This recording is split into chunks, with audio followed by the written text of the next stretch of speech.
वो प्रॉफिट है, पादरी है, पाखंडी है या पापी है? पंजाब का पादरी बजिंदर इस वक्त जेल की सलाखों के पीछे है। आरोप है दुष्कर्म का, आरोप है ब्लैकमेलिंग का, आरोप है अश्लील वीडियो बनाने का। इस बीच देश के बहुत बड़े अखबार दैनिक भास्कर ने उन दो पीड़िताओं को ढूंढ निकाला है जिनके आरोपों ने तथा कथित पादरी बजिंदर को जेल की सलाखों के पीछे पहुंचा दिया। इन पीड़िताओं की माने तो बजिंदर वो जल्लाद है जो नशा देकर दुष्कर्म करता है। पीड़िताओं का कलेजा आज भी कांपता है ये सोचकर कि एक वहशी, एक हफ्शी ने उनके जिस्म को तार तार कर दिया। बजिंदर पर आरोप है कि वो इस किस्म का साइकोपैथ है कि उसने 2 बार नशा देकर लड़की के साथ गलत काम किया और दुष्कर्म का वीडियो भी बनाकर वायरल करने की धमकी तक दे डाली। हद तो ये है कि बजिंदर ने एक पीड़िता से तांत्रिक पूजा के लिए चिता की जलती राख और मुर्दे की खोपड़ी तक मंगवाई। पंजाब के पादरी बजिंदर पर यह आरोप लगा रही लड़की कभी किसी जमाने में उसकी फॉलोअर हुआ करती थी। बजिंदर खुद को बोलता है प्रॉफिट। 7 साल पुराने इस केस में मोहाली की अदालत ने 1 अप्रैल 2025 को बजिंदर को अंतिम सांस तक कैद में रहने की सजा सुनाई है। बजिंदर फिलहाल मनसा जेल में कैद है। यीशु यीशु कराकर हजारों करोड़ का अंपायर खड़ा करने वाला बजिंदर, इसके पादरी से पापा जी और पापा जी से पापी बनने की दास्तान हमें पंजाब के जालंधर तक लेकर के जाती है। बजिंदर ने पंजाब के जालंधर में the church of glory and wisdom नाम की एक संस्था बनाई। वो देश भर में प्रार्थना सभाएं करता था। फॉलोअर्स के बीच यीशु यीशु वाले बाबा की पहचान रखने वाला बजिंदर प्रार्थना सभाओं के जरिए लोगों की बीमारी दूर करने का दावा करता था। वो भले ही जेल में कैद है, लेकिन उस पर आरोप अब भी लग रहे हैं कि इसी साल फरवरी में उसके खिलाफ दुष्कर्म और यौन उत्पीड़न का एक और केस दर्ज हुआ है। दोस्तों, आरोप लगाने वाली लड़की का परिवार भी उसका फॉलोअर था। ये लड़की कहती है बजिंदर प्रॉफिट या पादरी नहीं बल्कि पाखंडी है। वो चलता फिरता शैतान है। जिस चमत्कार को देखकर लोग उसे खुदा मानते हैं वो सारे फर्जी हैं। पीड़िताओं ने आपबीती सुनानी शुरू की तो जिस्म का रोम रोम कांप गया। पादरी बजिंदर के लाखों फॉलोअर्स हैं, सब उसे बुलाते हैं पापा जी। पहली विक्टिम ने बजिंदर के खिलाफ 7 साल पहले दुष्कर्म का केस फाइल किया। 2018 में बजिंदर को सजा भी सुना दी गई, लेकिन वो 3.5 महीने के बाद ही छूट गया। इस लड़की ने 8 साल लंबी लड़ाई लड़ी, जिसके बाद बजिंदर सलाखों के पीछे पहुंचा।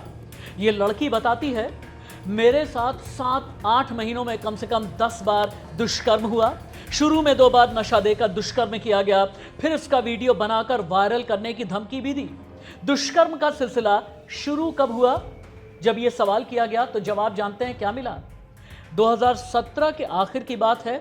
चंडीगढ़ के सेक्टर 63 के फ्लैट में लड़की को मीटिंग के बहाने बुलाया गया। जब लड़की वहां पहुंची तो उसके अलावा कोई भी दूसरा वहां नहीं था। लड़की ने इस अकेलेपन के बारे में पूछा तो बजिंदर बोला तुमसे ही तो बातचीत करनी है। बजिंदर ने लड़की को चाय पिलाई। उसके बाद क्या हुआ लड़की के साथ, कैसे हुआ, कब हुआ, कुछ भी लड़की को याद नहीं। अगले दिन सुबह अपने घर पर थी लड़की और कुछ दिनों के बाद में यही सब रिपीट हुआ और रिपीट होता चला गया। लड़की को शक हुआ तो उसने एक बाउंसर को, यानी बजिंदर के बाउंसर को अलग ले जाकर के पूछा कि आखिर मैं यहां घर में पहुंची कैसे। बाउंसर ने दबी जबान में कहा आपको घर पहुंचाया जाता है। मुझे लगता है कि पापा जी यानी बजिंदर कुछ गलत तंत्र मंत्र कर रहे हैं। पीड़िता आगे कहती है इसके बाद भी बजिंदर ने कई बार बुलाया, लेकिन मैंने जाने से मना किया। फिर वो मुझ पर लगातार आने के लिए प्रेशर बनाने लगा, अलग अलग तरीके की धमकियां देने लगा और अलग अलग दावे भी करने लगा। और एक दिन बजिंदर और उसके साथियों ने जबरदस्ती लड़की को गाड़ी में बिठा लिया, फिर दूर ले जाकर के मारा पीटा। बजिंदर ने लड़की को दुष्कर्म के वीडियो दिखाए और बोला कि अब देखता हूं तू कैसे नहीं आती। व्यूअर्स, पीड़िता की आपबीती सुनकर आपको आंसू आ जाएंगे। ये पीड़िता, ये विक्टिम बताती है वो लोग मुझे लेकर के अंबाला हाईवे के किनारे फेंक करके लौट गए। उसी हालत में किसी तरह से 12-15 किलोमीटर पैदल चल करके घर पहुंची। साथ देने वाला कोई नहीं था। बजिंदर के पास में ताकत थी, मजबूरन मुझे उसके बुलावे पर जाना पड़ा। इस विक्टिम ने आगे जो बताया वो और भी चौंकाने वाला है, डराने वाला है, परेशान करने वाला है, क्योंकि बजिंदर ने न सिर्फ पीड़िता के साथ दुष्कर्म किया बल्कि उसे शमशान घाट भेजा करता था। उसके कहने पर विक्टिम लड़की 4 बार शमशान घाट गई, वहां से जलती राख और मुर्दे की खोपड़ी लेकर के आई। इनसे वो रात 12 बजे के बाद हवन करता था और कुछ मंत्र पढ़ता था।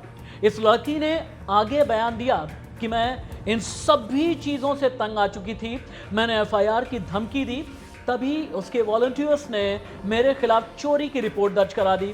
मुझे पूछताछ के लिए थाने बुलाया गया, लेकिन पुलिस को न ही मेरे पास से कोई सामान मिला, न ही उस दिन की मेरी कोई लोकेशन मैच हुई। लड़की के खिलाफ सबूत नहीं मिला, लिहाजा उसे छोड़ दिया गया। लड़की ने बताया कि उसके बाद धमकी, एफआईआर, पुलिस केस, पुलिस के नाम पर धमकाना, इसका एक लंबा सिलसिला शुरू हुआ जो आज तक थमा नहीं है। अखबार की इस सनसनीखेज रिपोर्ट में बजिंदर के खिलाफ यौन शोषण का आरोप लगाने वाली एक और लड़की का भी जिक्र है। इस लड़की ने 3 साल शोषण का आरोप लगाकर इसी साल फरवरी में बजिंदर के खिलाफ केस दर्ज कराया। ये लड़की कहती है 2017 से बजिंदर प्रेयर के दौरान मुझे बैक टच करने में लगा था। मैं उस वक्त सिर्फ 12-13 साल की थी। तब मुझे लगा कि शायद ये मेरा वहम है, कोई कंफ्यूजन है। लेकिन 2020 से बजिंदर इस दूसरी लड़की को अकेले बुलाने लगा। ये लड़की हर बार मुश्किल से बच निकलती। इस लड़की ने कहा, बस आप इतना समझ लीजिए मेरे साथ सब हुआ, बस रेप नहीं हुआ। आई रिपीट, लड़की बोली, मेरे साथ सब हुआ, बस रेप नहीं हुआ। 2017 से लड़की ने अपनी मां के साथ चर्च जाना शुरू किया। लड़की बताती है कि 2018 में बजिंदर ने मां को अपनी टीम का मेंबर बना लिया। उसी समय से बजिंदर का पास्टर बार बार लड़की की मां को फोन करने लगा। वो कहता था कि आप अपनी बेटी को सेवा में भेजो। पापा यानी बजिंदर कहते हैं कि आपकी बेटी की कॉलिंग है। कॉलिंग का मतलब, बजिंदर को ईश्वर ने बताया कि मैं सेवा में जाऊं। एक दिन तो ये पास्टर अकबर लड़की के घर पहुंचा। लड़की ने बताया, मेरी मां यीशु का संदेश मानकर 2020 से मुझे बजिंदर की सेवा में भेजने लगी। अब मैं उसकी मेन टीम में शामिल हो चुकी थी। फिर वो मुझे अकेले ऑफिस बुलाने लगा। 2017 में बैक टच के साथ ये सब शुरू हुआ।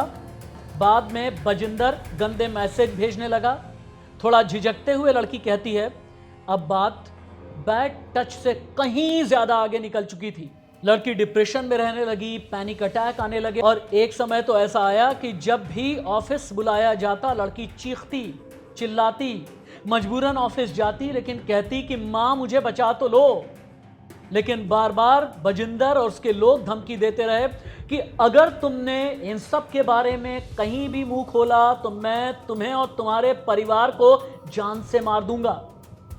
बजिंदर सीधा कहता रहा, मैंने बहुतों को मारा है, तुम्हें भी मारूंगा, कोई कुछ भी मेरा बिगाड़ नहीं पाएगा। बजिंदर के पास्टर्स ने घर आकर लड़की की मां को जान से मारने की धमकी दी, परिवार की बेइज्जती करने की धमकी दी, मुकदमे कराने की धमकी दी, फर्जी केस की धमकी दी, पिता पर लड़की से छेड़छाड़ के आरोप लगाए, फिर यही आरोप पति पर लगाए, उसके बाद फिर मां और लड़की पर चर्च में चोरी का आरोप मढ़ दिया। व्यूअर्स, खबर तो कुछ ऐसी भी है कि चर्च में आने वाली कई लड़कियां बजिंदर की शिकार हुई हैं।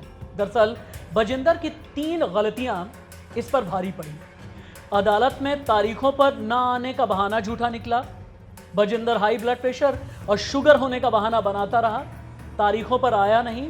जिन डेट्स पर वो अदालत से गैर हाजिर रहा करता था, उन्हीं तारीखों में प्रोग्राम करता था। ये प्रोग्राम लाइव टेलीकास्ट हुए, इनके सारे लिंक निकाल करके कोर्ट में पेश कर दिए गए।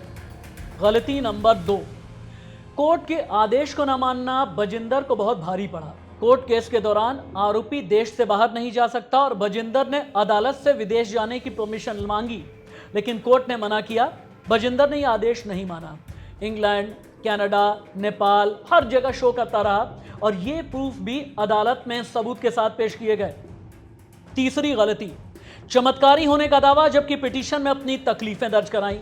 बजिंदर ने अदालत में पिटीशन डाली तो कहा कि उसके पैर में रॉड डाली गई है, उसकी पत्नी की रीढ़ की हड्डी में तकलीफ है। तो फिर ऐसे में याचिकाकर्ता ने कोर्ट का ध्यान इस ओर खींचा, कहा जो धर्म का प्रचारक है ये जनता को धोखा दे रहा है, ये अपनों की तकलीफ तो रोक ही नहीं पा रहा, तो फिर ये बाकियों को चंगाई कैसे देगा। दर्शकों, बजिंदर अपने आप में एक राज है। 43 साल की उम्र, हरियाणा के यमुनानगर का रहने वाला, हिंदू जाट परिवार में जन्म, 15 साल पहले मर्डर केस में जेल गया और वहीं ईसाई धर्म अपनाया। 2012 में जेल से निकला, धार्मिक उपदेश देने लगा। चंडीगढ़ में ताजपुर चर्च शुरू किया जिसे नाम दिया ग्लोरी ऑफ विजडम। भारत में बजिंदर के चर्च की 260 तो विदेश में 12 ब्रांचेस हैं। यूट्यूब पर तथा कथित पादरी बजिंदर सिंह के चैनल पर 4.25 मिलियन सब्सक्राइबर्स हैं। दोस्तों, आस्था के नाम पर खिलवाड़ करने वाले और फ्रॉड फ्रेंचाइजी चलाने वाले व्यापारी बहुत हैं। गलती अक्सर हमारे और आपके जैसे भोले लोगों से होती है जो इनके झांसे में आकर इंसान को भगवान का दर्जा दे डालते हैं और बजिंदर जैसों को दुकानदारी चमकाने का मौका मिल जाता है। उम्मीद है इस कहानी ने आपको सोचने पर मजबूर जरूर किया होगा, है ना?